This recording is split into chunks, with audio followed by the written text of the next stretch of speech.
my name's Chase. And I'm Marcelo. Welcome to Trash Talk. And today, we're going to be talking about Portal 2. I think we can put our differences behind us. For science. You monster. Portal 2! There's a game. Yep. Okay, it's awesome. It is awesome. Yes, of course, being the sequel to Portal 1. It's really fun. We both enjoyed it. You played it on Steam, the PC. Yeah, I played it on the PC because it being a Valve game, and of course Steam is run by Valve. Yeah. It's going to be on Steam, so... It goes without saying. It also goes without saying that version's mine. I have played the Xbox 360 version with my girlfriend because she brought it over.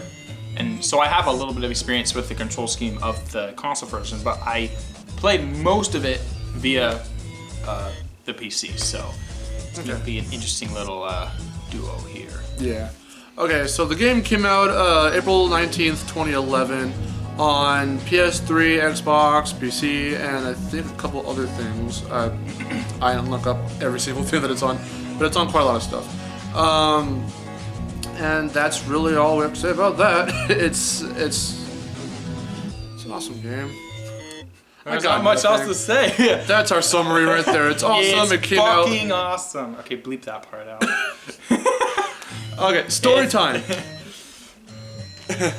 You want to say a little bit about it? Do you remember a lot? Okay, well, of course it builds off of Portal 1, which it pretty much takes place shortly after the first one ends. And in the first one, you're basically in this chamber where you're being tested. You know, you're having to go through all these like different trials. Yeah. Right? And they're learning off of you, and you're basically stuck in here and you're not allowed to leave. So this computerized person named GLaDOS is keeping you stuck. And throughout the first one, once you get to the end, of course, you being a human being, you don't want to be stuck in this forever. And you basically shut her down so you can ultimately leave Aperture Science. Exactly, being stuck in Aperture Science. And 2 comes around, and basically GLaDOS comes back, and that's where Portal 2 starts off. Yeah, like, there is a comic that I think you unlock in the bonus features of Portal 2, I believe. I do know that Valve did release the comic with a couple other comics based on their series in a straight-up little graphic novel book that you can, get a physical copy of. Now, I don't remember a lot of it. I didn't actually read the full thing, but I saw some snippets of it here and there. And now, someone can correct me if you know this part of the story better than I do, but there's this event, this certain thing that ends up happening within that comic that puts the main character, Chell, into this kind of, oh god, what's the word I'm looking for? Not really cryogenic, is it? Just this kind of deep sleep, would it be kind of cryogenic, sort of? I mean, she's not in a chamber or like a tube or anything, but she's not in one of those, she's just kind of like on a bed. Yeah, it just kind of sort of looks like a hotel room almost. Yeah. Kind of funny, but that's where like the actual game takes place, right when you enter single player, and that's what kicks everything off. Apparently, again, also you can correct me if I'm wrong. That part, once in that whole sleep, apparently that's a 25 or so year span, I think, time jump. So technically, even though it does take place, the Portal 2 takes place right after Portal 1, story-wise, there's a bit of a time jump, I guess. Even though, because she's asleep, nothing really much happens during that period. But technically, there's a very big... But time has passed, so... A bunch of time has passed, yeah, okay. Yeah. So yeah, like from there, how much more do I want to divulge into that? Like from there, the lab's like busted up and whatnot, and It's because it's been shut down for such a long time. There's like plants and stuff growing out of the walls, and things aren't working quite as properly. Because like GLaDOS doesn't start off in the game like right when you start off already back. Like you actually the menu, the first screen, because the screen changes as you progress through the game. On the main menu screen starts off showing a beaten up GLaDOS just kind of laying there, like sparking and such, in this one particular room. And at one point when she is awakened, is when you and this little core named Wheatley, who's really funny, and we'll get to him later. he's trying to help you escape, to help Chell escape Aperture Science. So they team up, and at one point they pass like right by, like literally right by GLaDOS, and until to fall into a trap where she reawakens. So from there you just start testing again, and you're back at her mercy. So. Exactly. She basically, and she's super mad at you, of course. Yeah. So because you shut her down the first time. So yeah, her revenge is just making sure that you're stuck once again. So yeah. As Ridley tries to help you escape. So that's pretty much the basic plot. Without going to like a lot of backstory. You can just look that stuff up. Yeah. And yourself. Portal 2 itself does a pretty good job of giving you at least the gist of what happened in Portal 1. Yeah. Without giving you all the extra details. Yeah, like back then. Yeah, exactly. 25 years ago or whatever. But enough that you would be at least mildly understanding of what happened, even if you haven't played the first one. Yeah, because here's the thing, I haven't played the first one, so story-wise, like within like the direct story, without all the backstory stuff of the first game, I don't know too much of. So when it came to playing I only owned the second game, so I got that one first and I played it, and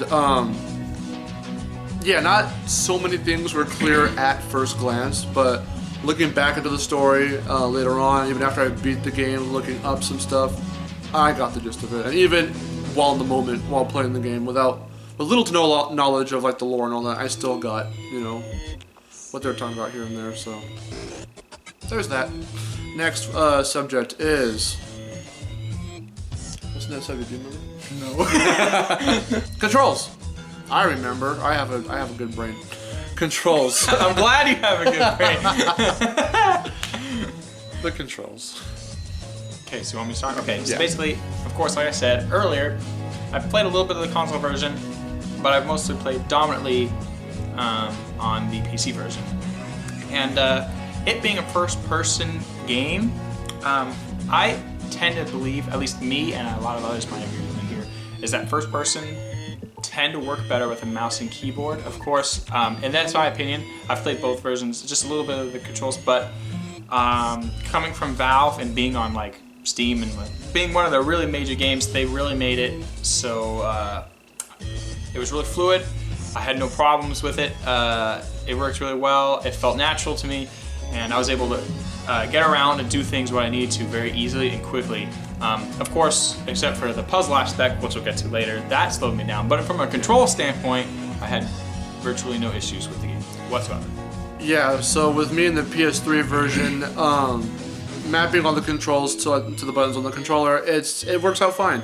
And if you know me, I'm not so huge on first-person games in general. I mean, this is one of the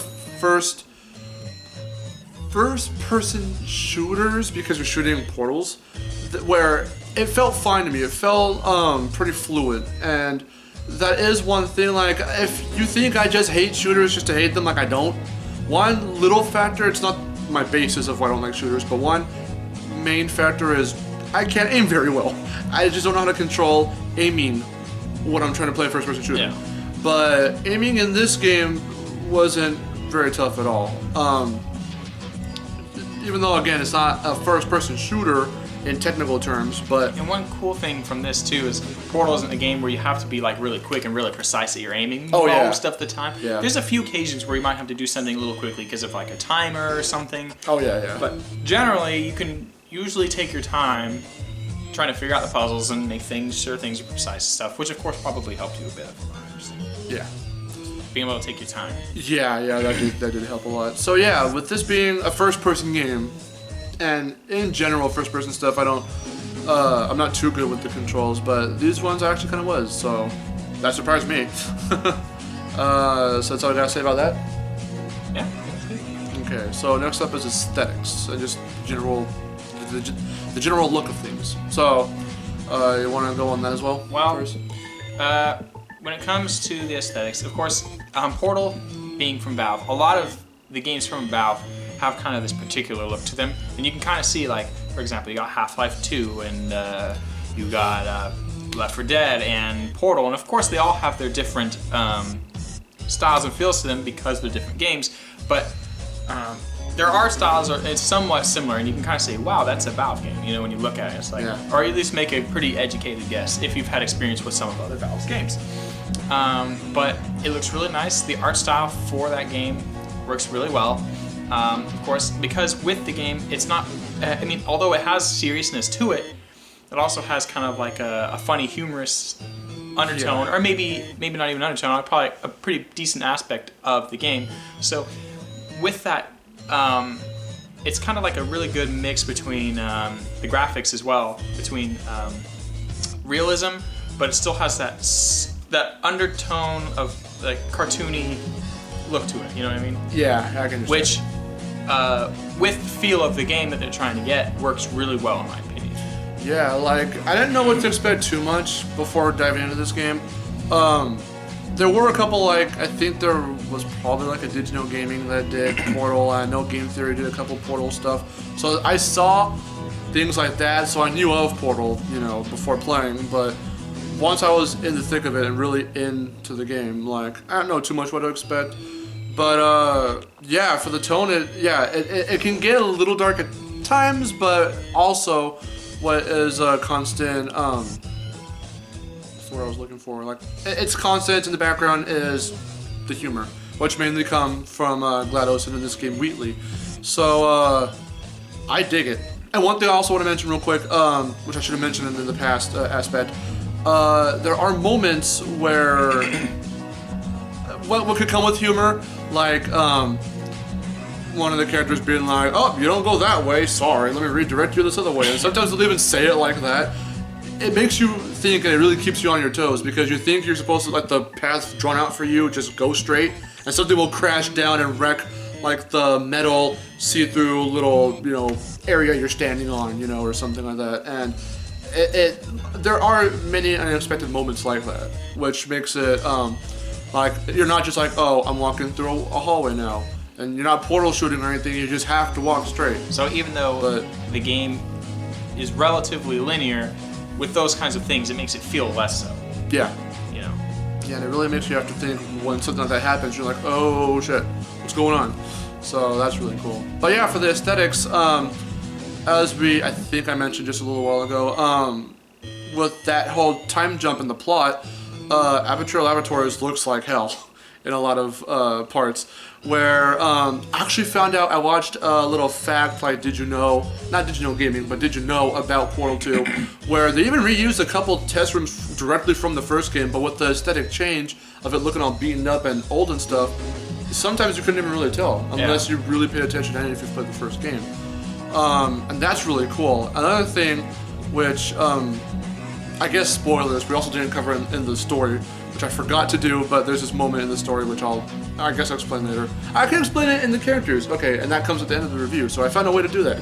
I don't know whether or not This is where his good brain plays in. I didn't know whether or not... There's a spoiler that I'll talk about later in the plot that I forgot to talk about in the story, but I can bring that back around by the end of the review.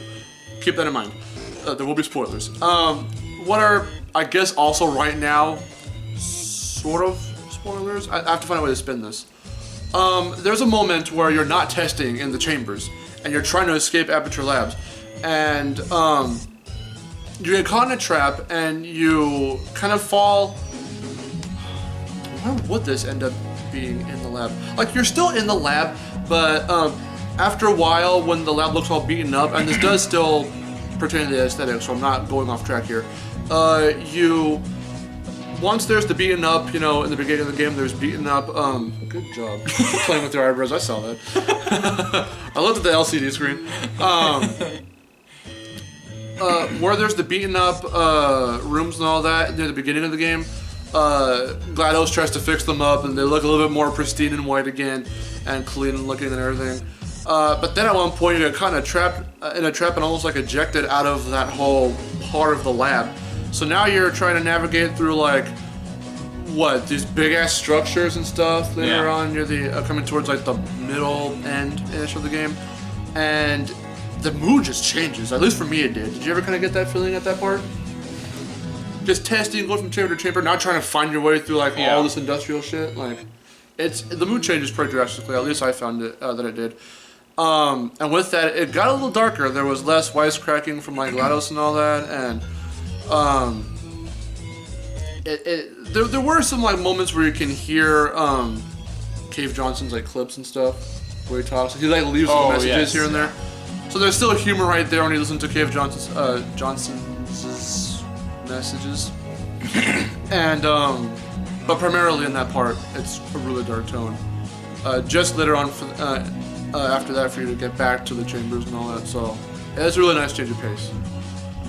And that's kind of it for aesthetics. So the next one, let me see if I can remember it without having to look at my iPod, is...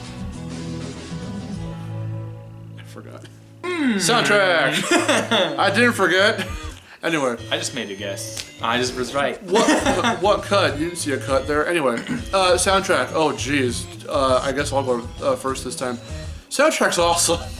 It's really, really techno-y and really like... There's moments where you're being chased or trying to get from place to place very fast. And it's really vigorous and upbeat, you know, to coincide with that. And then when there's moments where, like again, in the part we just mentioned, where it's all dark and brooding, like the music will match that. Sometimes don't even be music at all. When the music kicks in, it's really low and it makes you just kind of wonder, like, what's coming. So it builds on the aesthetics in that department. It has been a little while since I played Portal 2, but I kind of remember that there are times when you're just trying to figure out puzzles, there's just maybe a little bit of music, and it's relatively quiet sometimes. Yeah. Where it's just kind of like, I don't know, real smooth and quiet. Like, there's not necessarily always music playing at all times throughout the game. Yeah. So, but I remember that. Not that was really a problem, but I just remember it, like, it wasn't always like in your face playing like music. You know what I mean? Yeah. There's not always constantly music just wherever you go. So that's really neat. They kind of do it based on the mood of the time. Yeah. So, one thing I could also mention, which I really thought was cool from a design aspect. There's moments when you're they introduce these pads that you can like jump on and stuff, and when you do, there's always like this kind of like chime, that kind of techno-y chime that happens. So I read up on that, and it's this really nice, like, it's a game design aspect that's like really innovative and really like interactive. It's really cool, and I kind of wish that more games would do that, because I haven't played too many games where like little things like that, just jumping from like little pad to pad, makes this kind of interactive noise, you know. Yeah. Those do that, and then the gelish, gooish stuff that you, substances that you end up interacting with, primarily, wait, do all of them? No, okay, there's this blue goop, this orange goop, and this silver goop. I remember the orange and blue. What did the silver one do? Wherever it landed, you can make a portal there, even if it was on a surface where you couldn't portal. So, if we didn't mention that, there's only certain places you can portal. I'll probably show you some clips right now. You can only portal, or place a portal rather, on certain grayish, whitish tiled areas throughout the entire game and throughout, you know, all of Aperture. You can't place portals wherever. Yeah. That's part of the puzzle. You would think that, but yeah. So, but with the silver goop, you can, wherever it lands, like even if it's not on a surface you could normally portal to, you can put a portal there. The blue goop, you can bounce really high, and even if you bounce from like, if you fall from a higher part and land on it, then you'll just, boom, get extra height. And the orange one makes you dash. Yeah, it goes really fast. And that's what I wanted to bring up with the dashing one, and I think also with the blue one at certain times, there's also a chime that plays as well, as you skid along really fast. So, interactive, and it's really cool.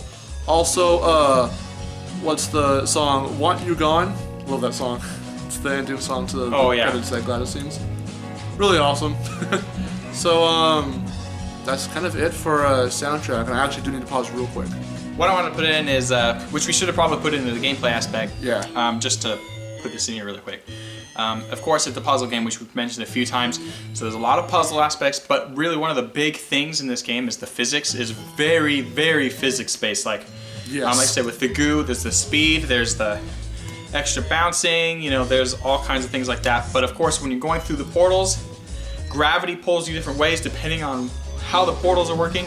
You're getting flipped from like panels, and you know, all sorts of things. Physics is a huge aspect to this game, and it works very well, and it's done in a very interesting way, and it's very realistic as well how they do it. So if you do get a little queasy, then take some cautions going into this if you haven't played it at all. Yeah, because physics is huge in this game, very huge. And because it's first person, so yeah, we puts just you right there. We just wanted to put that in there because we forgot to, and of course, like we said, it's a very big part, and so we had to at least mention it somewhere. Yeah, we were a little scatterbrained right now, like, well, I'm forgetting stuff, he's leaving stuff out as well, so that was one thing we wanted to say real quick before we get to the last aspect, which is characters and how they're portrayed. So, you want to go first? Of course, there's yourself, there's GLaDOS. Chell's the main Yeah, character. So. and the various robots, and like I said, in the first one, it's not really, it's mostly just you and GLaDOS. But in the second one, yeah, what's his name? Wheatley. Yeah, so it's him. And oh, there's Companion Cube. Yeah. If you consider him a character. He's not really a character. The Companion Cube had more use in the first one, didn't it? I think so. Because you only see it, like, I think once or so in Portal 2, so. So, it's not really a character, but I don't know, people are like really attached It's the Wilson, to their it's the companion. Wilson of the Portal universe. People are very attached to their companion if you've cubes. seen Castaway, so yeah. Like, no companion cube! That's one thing I do know from the first game is, again, spoilers, how you use the companion cube so much in the game, you have to incinerate it. Yep, you have to burn it, and you're But like, yeah. no! Why would you make me do this? You know you got a good game on your hands when you get attached to an inanimate object. So that's why I say he's a character. and consider it a character, yeah. The cubes in this game, they're just kind of cubes, you know, there's no, you just use them for puzzles when puzzles need them. Again, once in a while the companion cube will show up. But let's get to, some actual characters. You got GLaDOS, who's back and as vengeful as ever. Yeah, of course, the villain Cracking of the jokes game. as well. Yeah. For most moments. Because, Wheatley is, your little companion also throughout the first half of the adventure, trying to escape Aperture until he hatches a plan to replace GLaDOS as the core to how she's all computery and hooked up to all of Aperture, pretty much. And once he gets into that position, pretty much power corrupts him, and he becomes the villain. As he starts realizing, and this kind of like from like the player perspective, like kind of like, well, it's bullshit. But he's more of like, who got us here, and who sacrificed everything to get us here? I did. You sacrificed nothing. And then he gets all power hungry. Yeah. And he kicks you and GLaDOS out, and he puts GLaDOS's like, not really memory, but more of like, I guess, her computer being into like a student like potato project. Oh yeah. So she becomes Potatoes, I guess that's the official name, I guess is. And she gets even funnier at that point. Like, she kind of becomes more of like a comedic foil to you from that point onward until the very end of the game, and it's great. So that happens. Yeah, the characters are very interesting in this game. They are. Seeing as there's like really no other humans but yourself. Exactly. So it is really.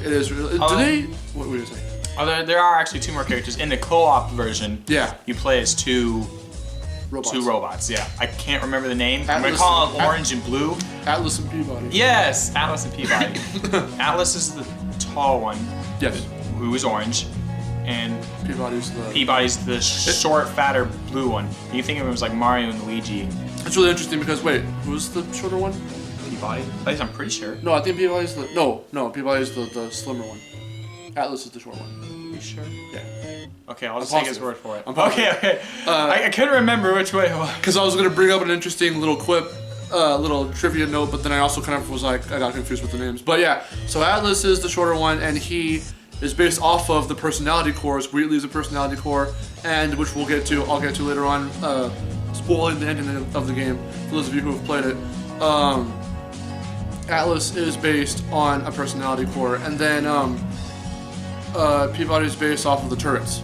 So that was kind of cool. How not only just are they these little intricately designed robot dudes, they're based off of robots you see in the main. And they interact really cool. Of course, in terms of a gameplay aspect, because there's two people, there's a whole lot of different types of puzzles where you have to play off of each other, and it's cool because they have their own personalities. You can actually like go up and play rock paper scissors together and like high five.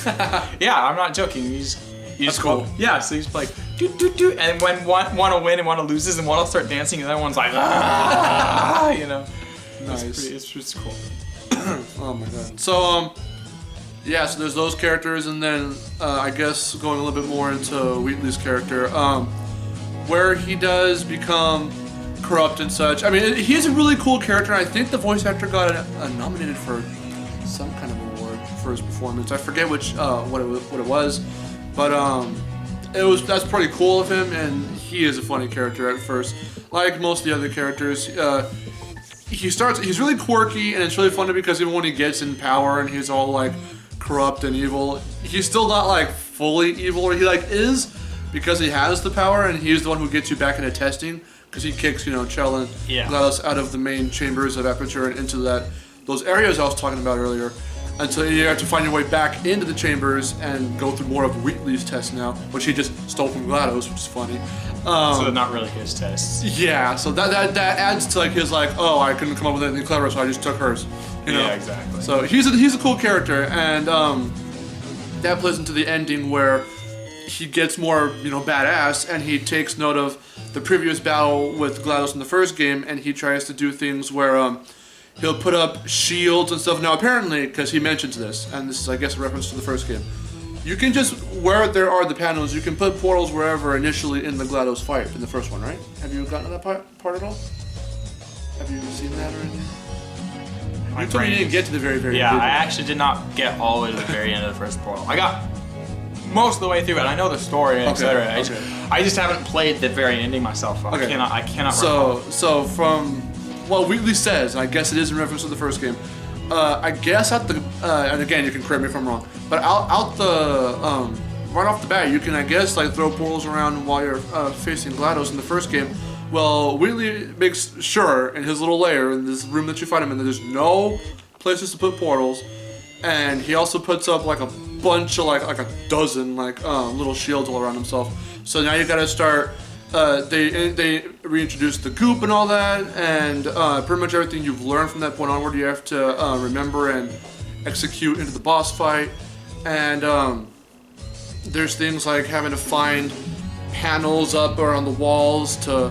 Once you get some silver goop on there to like throw some portals around where you need to, and he starts throwing bombs at you, and you have to like angle the bombs through the portals and to defeat him, and then that's pretty much the boss battle, and that leads into the ending where through everything that you've been doing, GLaDOS plans to, what you have to do while doing the portals and throwing the bombs is also corrupt Wheatley by finding some other reject personality cores that are all going schizo and everything, and put them into other little sockets on the protruding computer deal that he's hooked up to, that GLaDOS was hooked up to. And so once you put all those reject personality cores in, they start messing with the system, they get them a little bit more corrupt again, and then from there you have to put GLaDOS back in and try and change them back. And there's a certain button you have to press, which they did this when it was Wheatley's plan and they switched the first time. You have to press this button go off into this little hallway as they're bickering and trying to tell you like, press the button, don't press the button. The second time around, another unexpected moment happens where he like sends something or other. He either booby traps it or he sends something to physically like smack you off away from it, trying to kill you, and that leads into the final moment where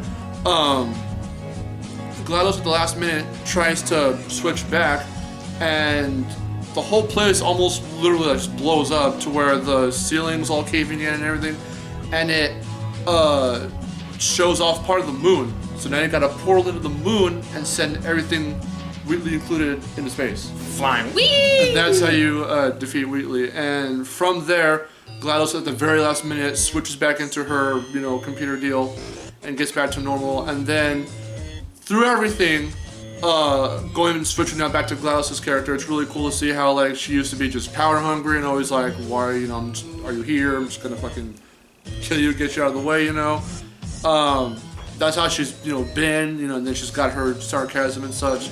And from that, she goes on this bit of a monologue after you send Whitley into space, and she's like, you know what? I've tried to kill you dozens of times over, and everything was better before you showed up because I wasn't. She goes like, I wasn't being, I wasn't getting corrupt or getting stuff into the potato. Everything was just fine until you showed up. So you know what? Just go. And she releases you. So that's the end. Question mark, because I do feel personally, and I was talking to Chase before we recorded, I think that ending is sort of open to interpretation of were you really free all along? Because the ending legitimately shows that you leave Aperture, but there's other factors in there, like I read in some of the backstory that those chemicals, the goop that Cave Johnson was the first one to he took, I think, moon rocks or something and converted that somehow into the goop.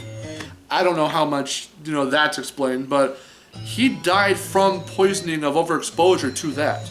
And throughout the game, you have to be exposed to that. So is Gladys really like, okay, you're just free to go now, knowing that maybe you'll die of overexposure to the goop, or like, are you really just free now? Or maybe it's a whole trap and maybe you're not even free.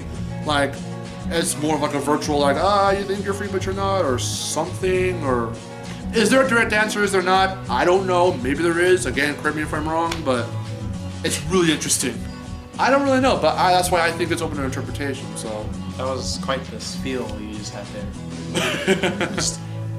Do you have any thoughts to add on to that? You covered everything. Like everything. Sorry? You just had this big speech. Sorry? I'm just like, yep.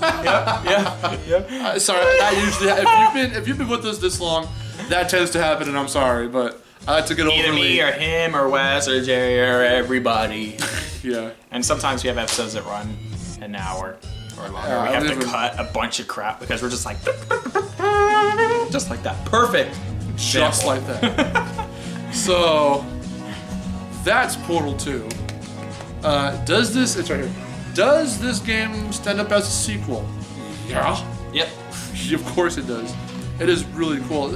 Even though, like, specifically for this review, this was my introduction into the Portal. Nice. Into the Portal universe. It was a really nice introduction, even for it just being like, I like to play games in chronological order, but I can also just say off the bat, like, if those of you who might be watching who maybe never played Portal, you could go into this one without.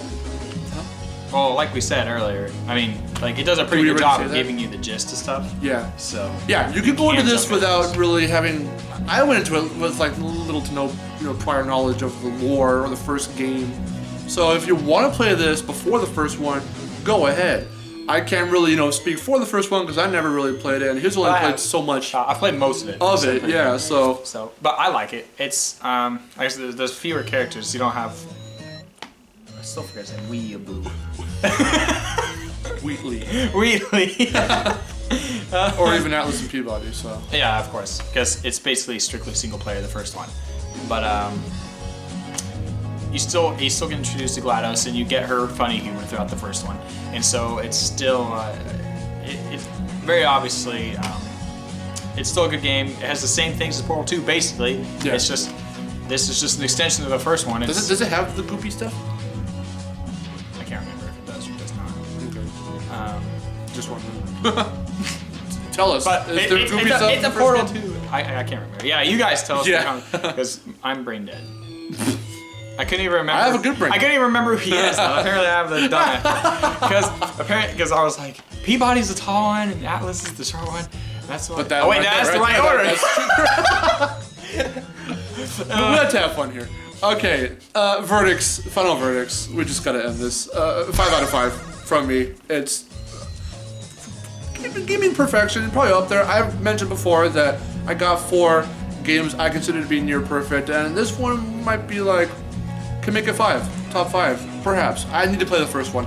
It's really funny, real quick before he says his verdict, that ironically, the second game gave me incentive. Again, I have to play in chronological order when it's a series of games. The second one, ironically, gave me incentive to go back and play the first one. So that's kind of funny how that works. But I would probably give it a 4.5. Okay. The only thing is, to me personally, is I felt maybe slightly slower than I would have liked it to be. But besides that, just my opinion, it's fantastic. Like I said, the controls are nice, the characters are nice, the story is good, how the gameplay is good. I mean, it's a really good game. Yes, exactly. It's all around a good game. So I give it a 4.5. How far did you get again? What was the last number 2? moment you remember? Yeah. Well, I got to the goop part, so I was almost to the end again. Okay. I think I got to the point right as what's his head takes over. Wheatley. Yes. I give up. I don't even care. Just say the orb or like the guy. The blue guy that talks to you the whole time and helps you. With a British accent. Yeah. There's this one moment where he's like trying to distract GLaDOS or something, or he's trying to communicate with you, and he's like, he literally like this. I'm going to speak in an accent so she can't understand me. She's like, I can totally understand. It's like, oh, okay, nix that, run! Yeah, the humor is It leads to your first escape. Yeah. It's great. Yeah. It's funny, even though I haven't actually finished that, I've beaten the entire co-op with my friend. Yeah, it gets really, really tough. How we were just explaining, I'm not sure if I really mentioned this. We've got so many times I don't remember, but near the end of the game, around the time when you get kicked out of the main, once Wheatley takes over and you're kicked out of the test chambers of Aperture, it got really tough. It gets tough. So I don't like to reference walkthroughs, online or anything, but I kind of had to a couple times because there's moments where like I had no idea what to do. Yeah. But the guy I was watching the walkthrough, I'll probably link him down below just if you want to look at a little bit of it, or if you're ready, play the game, just see how fast he goes through it. It's not really a speed run, but he goes through it fairly quickly. Gameplay days, because I didn't play like a couple days in a row or anything, but gameplay days only took me about 3 days or so. That's what we forgot to mention. It's kind of a short game for the main campaign, single player campaign. Yeah. It's pretty short, this one. I don't know how long the first one is, but what was my first thought before that? Yeah, so 3 gameplay days, in real time, like 2 weeks maybe. So you can get through it pretty quickly if you know what you're doing. If you really know what you're doing, like that guy that I'm gonna link the walkthrough to, or the guy whose walkthrough I will link you to. He got through it in like 3 hours. So it's fun, it's awesome. So 5 out of 5, 4.5 out of 5. And that's really it for this episode of Trash Talk. So I'm one more thing. If you're worried about replayability, they have the level creation. Oh, that's right. Yeah. The test map maker creator. It's really cool. You should probably check that out. So it adds a little bit extra to it. Yeah. You make your own puzzles. Community based. It's really cool. So. Okay, but other than that, I think that's it. Okay, so I'm Marcelo. And I'm Chase. And this was Trash Talk.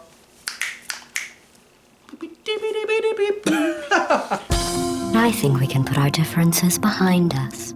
For science, you monster.